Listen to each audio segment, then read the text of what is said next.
साथ राजस्थान प्रदेश कांग्रेस कमेटी के अध्यक्ष गोविंद सिंह जी, हमारे साथी विधायक चेतन डूडी जी और हम सब आपके बीच में उपस्थित हैं। पिछले लगभग 1 महीने से राजस्थान में विधायकों के खरीद फरोख्त की चर्चा चल रही है। स्पेशल ऑपरेशंस ग्रुप में भी एक मुकदमा दर्ज है जहां पर जांच भी चल रही है। कई प्रकार की अटकलें लगाई गई। 20, 25, 30, 35 करोड़ रुपए में विधायकों की निष्ठा और विश्वास खरीदकर राजस्थान की 8 करोड़ जनता के जनमत से चुनी हुई कांग्रेस सरकार को अस्थिर करवाने और गिराने के षड्यंत्र की बात जग जाहिर हुई, सामने आई। भारतीय जनता पार्टी की भूमिका विधायकों की खरीद फरोख्त में कई बार प्रश्न चिन्ह के दायरे में आई। दोनों तरफ से, कांग्रेस की तरफ से भी भाजपा की तरफ से भी काफी वाद विवाद सामने आया और कई बार ऐसा लगता था कि ये सारी बातें कहीं इल्जामात के घेरे में ही सीमित होकर ना रह जाएं।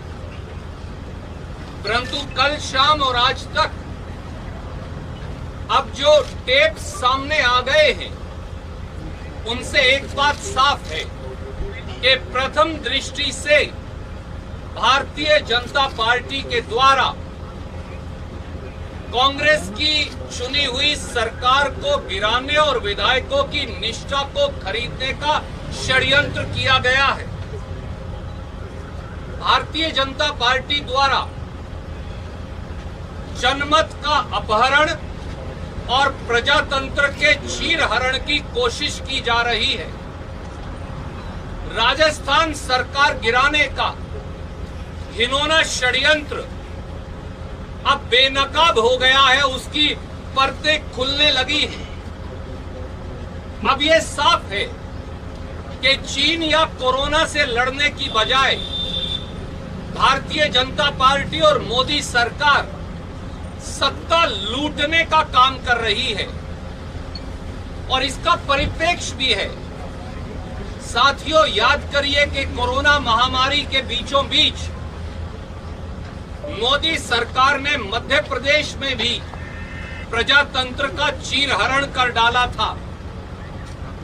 पूरा देश कोरोना से जूझ रहा था, पर इसी ITC, grand hotel, Manesar, Gurgaon से लेकर कर्नाटका तक कांग्रेस के विधायकों को हर कर ले जाकर कांग्रेस की सरकार मध्य प्रदेश में गिराने का षड्यंत्र किया जा रहा था।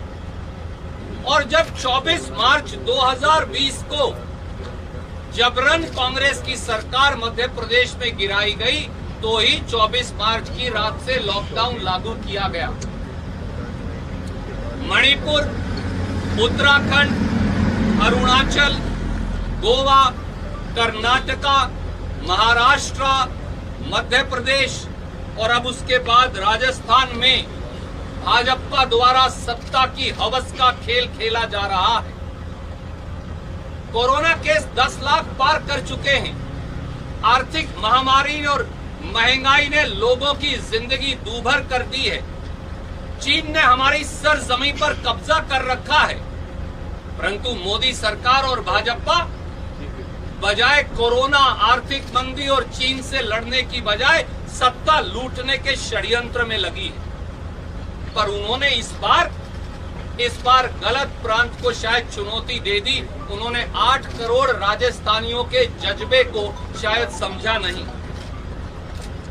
दोस्तों, कल शाम जो 2 सनसनीखेज वह चौंकाने वाले ऑडियो टेप मीडिया के माध्यम से सामने आए हैं, इन टेप्स में तथाकथित तौर से भारत सरकार के कैबिनेट मंत्री श्री गजेंद्र शेखावत जी, श्री भंवरलाल शर्मा जी जो कांग्रेस के विधायक हैं, वे भाजपा नेता संजय जैन जी की तथाकथित बातचीत सामने आई। इस तथाकथित बातचीत में पैसों की सौदेबाजी, विधायकों की निष्ठा खरीदने और राजस्थान की सरकार गिराने का षड्यंत्र सामने आया है। यह अपने आप में लोकतंत्र के इतिहास का एक काला अध्याय है और वो टेप्स जो अब जग जाहिर हैं, मीडिया पर चलाए जा रहे हैं, उनकी कुछ लाइनें मैं आपको पढ़कर बताऊंगा और हमारे 5 प्रश्न हैं। ये ऑडियो टेप 1 है जिसका ट्रांसक्रिप्ट मैंने रिकॉर्ड किया है और इसके बीच में साफ शब्दों में लिखा है, श्री भंवरलाल शर्मा विधायक और भाजपा नेता संजय जैन की तथाकथित बातचीत। हाँ साहब बात करवाइए भंवरलाल जी, हेलो। और फिर आगे वो कहते हैं, संजय जैन हाँ वो तो ठीक है, पर वो एक बार संख्या बल देख लेना, हमने आज ही बुक पहुंची है आप। भंवरलाल सरकार तो रहनी कोनी बर्खास्त करनी पड़ेगी। संजय जैन तुरंत है जे यानी जो की व्यवस्था मैं आपने बताई है, मेरे जिम्मे है आपकी और गिरधारी की। गिरधारी जी सीपीएम के विधायक का नाम है, जैसा आप सब जानते हैं।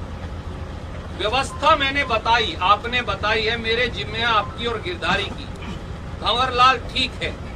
संजय जैन और मैंने साहब को मैं कह दियो कि सचिन जी की तरफ से वह लिस्ट में कोनी आवे, बात बढ़िया रहेगी, आपकी बात गोपनीय रहेगी, जिया चावे मैं करवा रहा हूं। भंवरलाल अमाउंट की बात हो गई है ना। संजय जैन हाँ ताने कल कही थी वह बात एकदम खरी है। अगर ये आदान प्रदान नहीं साथियों तो फिर ये क्या है। और आगे जो कहा जाता है वो उससे भी अजीबो गरीब है। जो ऑडियो 2 है मैं उसका एक हिस्सा आपको पढ़कर बताना चाहता हूं। संजय जैन हाँ तो उस परिस्थिति में तुम्हारा मैंने साहब को बता दिया है कि 2 जने हैं जो बहुत हेजिटेशन कर रहे हैं, उनकी डायरेक्ट आपसे बात है, वो जो डिटेल देंगे वहां वो काम है वो तुरंत प्रभाव से होना चाहिए। वो बोले संजय भाई आपने बता दिया, कहीं कोई दिक्कत नहीं है, तुरंत काम होगा। भंवरलाल ये है। और उसके बाद जो कहा गया कॉल, भंवरलाल अगर दिन में संभव हो तो गजेंद्र जी से बात और करवा देना। संजय जैन बोलो तो अभी करवा दूं। भंवरलाल हाँ करवा दूं। और उसके बाद फिर कॉल पैच की गई, ये महत्वपूर्ण है। गजेंद्र सिंह शेखावत हेलो। भंवरलाल हाँ जी। गजेंद्र सिंह अर्ज कर रहा हूं महाराज। भंवरलाल ओहो मैं उम्र में बड़ा हूं तो आशीर्वाद दे दूं, विजयी भव विजयी भव। गजेंद्र बिल्कुल साहब आपके आशीर्वाद से विजयी होते हैं। भंवरलाल सारा मामला 1-2 दिन में संख्या पूरी हो जाएगी। गजेंद्र बस एक बार संख्या पूरी हो जाए फिर हम यहाँ से भेज देंगे। अब तो क्या है, कल मैंने भी संजय जी से बात की, अपने को 8-10 दिन तो इधर ही रहना है, राज तो 15 दिन तक भाड़े में तो रह नहीं सकता। जैसे ही लोगों को छोड़ देंगे लोग इधर आ जाएंगे। भंवरलाल ये बात मैं भी समझता हूँ कि होटल से राज चाले को नहीं। गजेंद्र हाँ भंवरलाल और संख्या बल है नहीं। गजेंद्र हाँ संख्या बल है को नहीं। भंवरलाल बाकी वो आपकी बात संजय से हो गई होगी आपको, आई रिपीट, बाकी वो आपकी बात संजय से हो गई होगी आपको। गजेंद्र हूँ। भंवरलाल मेरा लिस्ट में नाम को नहीं, गजेंद्र हूँ। भंवरलाल मैंने उसको कह दिया है। गजेंद्र हाँ वो मैं कर लूंगा। दोस्तों ये तथाकथित बातचीत प्रथम दृष्टि से ये दर्शाती है कि वो लोग जो गुड़गांवा के होटल में भारतीय जनता पार्टी की मेहमान नवाजी और सुरक्षा चक्र में बैठे हैं, भारतीय जनता पार्टी के एक केंद्रीय मंत्री से तथाकथित तरीके से बातचीत कर पैसे का आदान प्रदान हो रहा है और सरकार गिराने की साजिश भी। इसलिए हमारी मांग है कि नंबर 1, प्रथम दृष्टि से राजस्थान की कांग्रेस सरकार गिराने की साजिश में शामिल केंद्र सरकार के केंद्रीय कैबिनेट मंत्री श्री गजेंद्र शेखावत के खिलाफ स्पेशल ऑपरेशन ग्रुप्स एसओजी द्वारा एफआईआर दर्ज की जाए, पूरी जांच हो और अगर पद का दुरुपयोग कर जांच प्रभावित करने का अंदेशा हो, जैसा प्रथम दृष्टि से प्रतीत होता है, तो वारंट लेकर श्री गजेंद्र शेखावत की फौरन गिरफ्तारी की जाए। नंबर 2, श्री भंवरलाल शर्मा विधायक व श्री संजय जैन भाजपा नेता के खिलाफ भी एफआईआर दर्ज कर बिंदु 1 की तर्ज पर कार्यवाही हो। नंबर 3, पैसे का आदान प्रदान किस प्रकार से हो रहा है, वह यह सारा काला धन किसने मुहैया करवाया, कहां से आया, हवाला से ट्रांसफर कैसे हुआ और किस किस को दिया गया, इसकी संपूर्ण जांच हो। नंबर 4, जांच में यह भी खुलासा हो कि केंद्र सरकार के कौन से प्रभावशाली पदों पर बैठे व्यक्ति, अधिकारी या एजेंसियां राजस्थान की कांग्रेस सरकार को गिराने की साजिश कर रहे हैं। नंबर 5, यह भी जांच हो कि इस ऑडियो में नामित व्यक्तियों के अलावा क्या किसी और व्यक्ति या विधायक द्वारा सरकार गिराने या निष्ठा बदलने के एवज में पैसों का लेन देन हुआ है।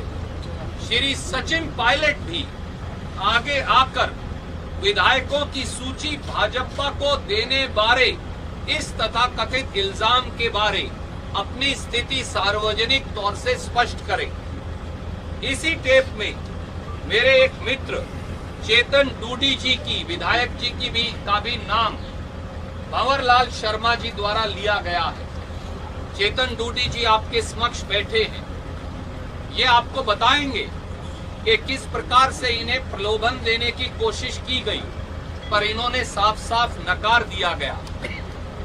इन सारे हालात के अंदर भारतीय राष्ट्रीय कांग्रेस ने ये निर्णय भी लिया है कि श्री भंवरलाल शर्मा कांग्रेस विधायक को इन टेप्स की सच्चाई की वेरिफिकेशन होने तक पार्टी की प्राथमिक सदस्यता से निलंबित कर दिया गया है। श्री विश्विंदर सिंह, जिनके बारे में कुछ और सूचना शायद आएगी, उन्हें भी कांग्रेस पार्टी की प्राथमिक सदस्यता से निलंबित कर दिया गया है और दोनों को शो कॉज नोटिस दिया गया है कि कांग्रेस सरकार गिराने के इस षड्यंत्र के अंदर शामिल होने के बारे वो अपना स्पष्टीकरण दें। और अब एक बार मैं चेतन जी से कहूंगा कि वो आप अपनी बात संक्षिप्त में रखेंगे। सर, विश्वेंद्र सिंह जी की भी आवाज है इसमें ऑडियो में? इसमें नहीं है, पर शायद कुछ कहीं और हो।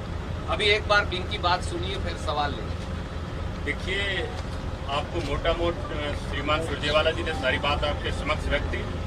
मेरा सिर्फ आप लोगों को ये जानकारी देना है कि तथाकथित जो ये ऑडियो आया भंवरलाल जी शर्मा का और इसमें मेरा नाम आया है, तो मैं आपके सामने सिर्फ ये बात रख रहा हूँ कि मुझे प्रलोभन देने की कोशिश की गई थी, जिसका जुड़ाव कहीं ना कहीं इस ऑडियो टेप से है, लेकिन मैंने वो प्रलोभन देने से इनकार कर दिया।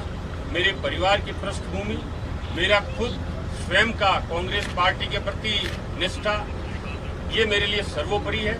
और आगे जो कुछ भी है या जो भी जहां एजेंसियां चूंकि जांच कर रही है, मैं उनके समक्ष जाके अपनी बात रखना चाहूंगा। मैं सिर्फ ये आपके सामने स्पष्ट करना चाहता था कि ये जो ऑडियो टेप आया है, इसमें जो प्रलोभन की बात की गई थी, उसमें जो नाम मेरा आया है, उसमें मुझे प्रलोभन देने की किसी न किसी स्तर पे कोशिश की गई थी। धन्यवाद।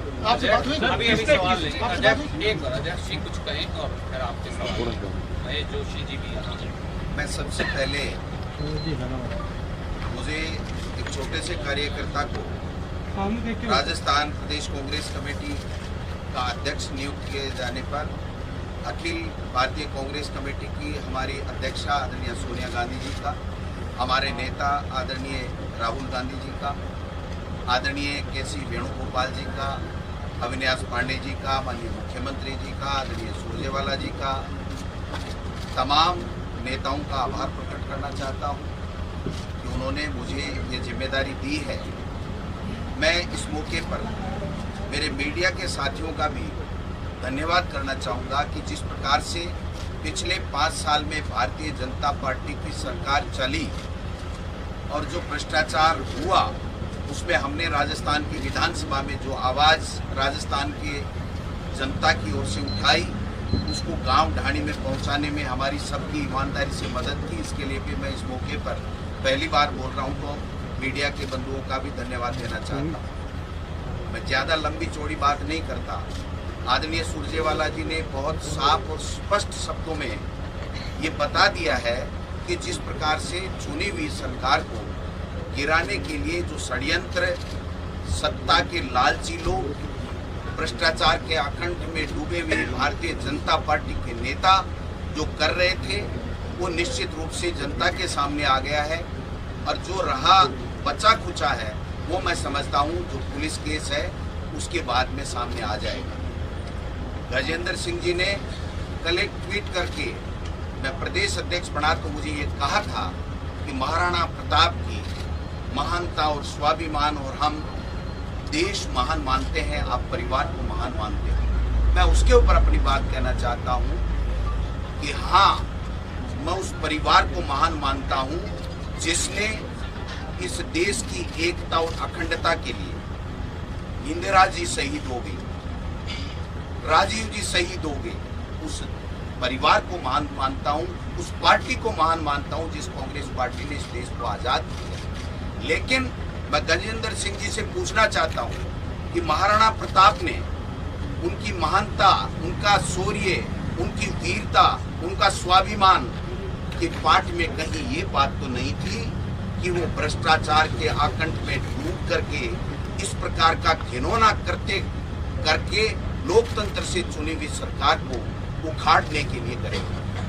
गजेंद्र सिंह जी को और राजस्थान की जनता ने मोदी जी की सरकार को इसलिए भेजा था कि राजस्थान में जो पानी की कमी है वैसे लोगों की आप प्यास बुझाइए, पानी दीजिए, लेकिन वो पानी की गंगा नहीं ला करके भ्रष्टाचार की गंगा ला करके चुनी हुई सरकार को और लोकतंत्र को खत्म करना चाहते हैं।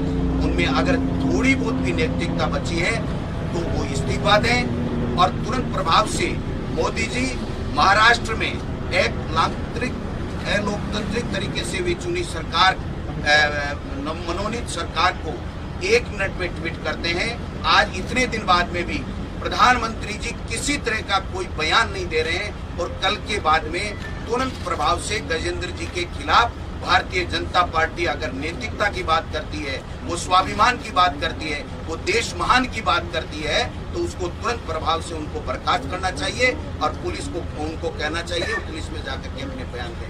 तो मैं समझता हूँ सारी बातें स्पष्ट हो गई हैं।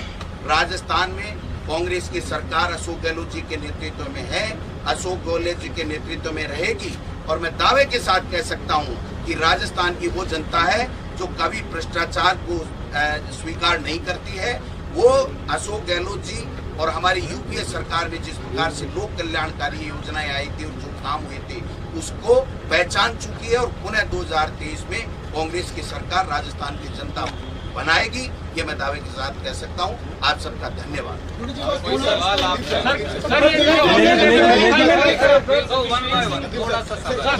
दिनेश जी, सचिन पायलट जी को एक्सपेल नहीं किया, प्राथमिक सदस्यता से निलंबित किया। तो सचिन पायलट इसका नाम सामने आया मित्र, उसके खिलाफ कार्रवाई हो रही है, बाकी जांच चल रही है। किसी के साथ अन्याय नहीं होगा, किसी के साथ जबरदस्ती नहीं होगी। आदरणीय महेश जोशी जी ने इस सारी बात का संज्ञान लेकर बाकायदा एसओजी में एक प्राथमिकी दर्ज करवाने के लिए कल ही दरख्वास्त दी। रणदीप सर, एक बार ये क्या पता चल पाया है कि